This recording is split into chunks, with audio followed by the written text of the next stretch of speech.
Kolonialisme bukan sahaja merenggut kekayaan, malah turut menanam rangka jangka panjangnya ke dalam pemikiran kita.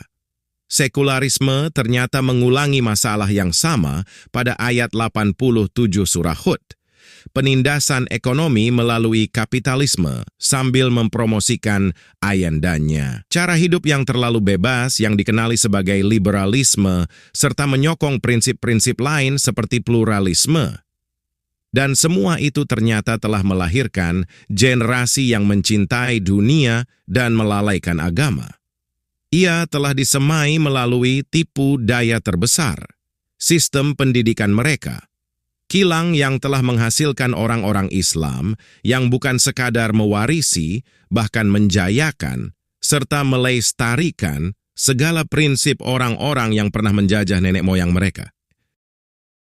Peratusan yang paling besar telah digiring untuk mendalami ilmu-ilmu dunia, tanpa menafikan sumbangannya, serta tanpa mengatakan kesemuanya, daripada golongan inilah lahirnya umat Islam yang terperangkap dalam acuan pemikiran, gaya hidup, dan cara hidup Barat.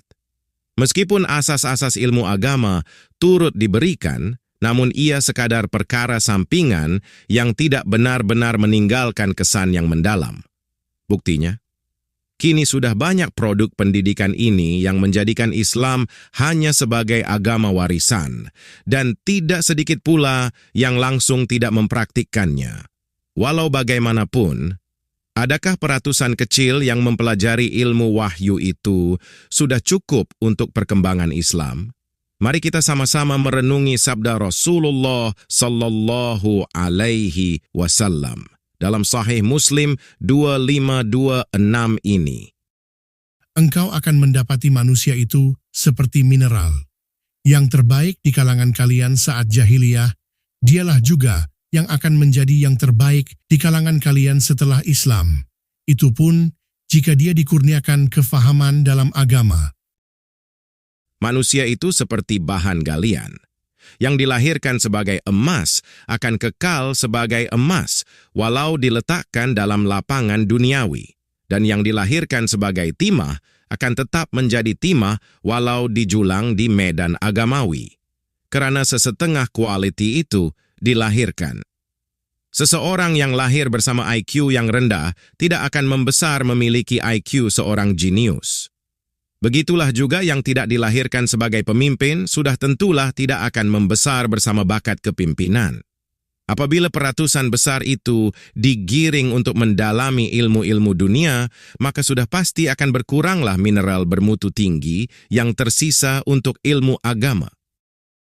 Pemisahan itu ternyata hanya melahirkan intelektual yang spesialis sama ada dalam ilmu dunia atau agama sahaja, tetapi bukan kedua-duanya sekali. Seperti mana kebiasaan yang berlaku pada zaman salaf maupun khalaf. Ia suatu kerugian yang besar apabila kita tidak berupaya lagi melahirkan individu yang berkaliber platinum seperti Umar radhiyallahu anh yang bukan sahaja seorang presiden negara, malah turut memainkan peranan sebagai seorang alim, faqih dan mufti. Atau berlian seperti Ibnu Khaldun rahimahullah yang pakar dalam pelbagai bidang seperti sejarah Islam, sosiologi, astronomi, dan kimia.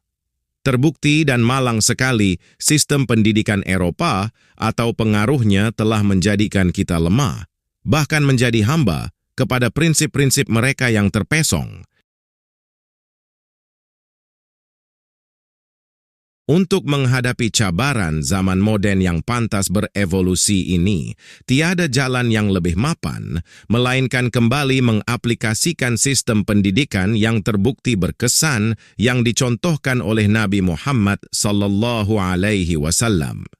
Sistem yang menjadikan Al-Quran dan As-Sunnah sebagai asas pembelajaran, sebelum diperluas ke pelbagai pengkhususan. Sistem yang memfokuskan pembentukan muslimin, mukminin, atau muhsinin yang sebenar terlebih dahulu, sebelum umat terlibat dalam bidang perubatan, perdagangan, penguatkuasaan undang-undang, pendidikan, kepimpinan, dan lain-lain lagi. Sistem yang membekalkan kekuatan hidup beragama dan kebijaksanaan wahyu bagi memperkasakan mereka untuk mendepani segala tuntutan era sains dan teknologi yang semakin lama semakin kompleks.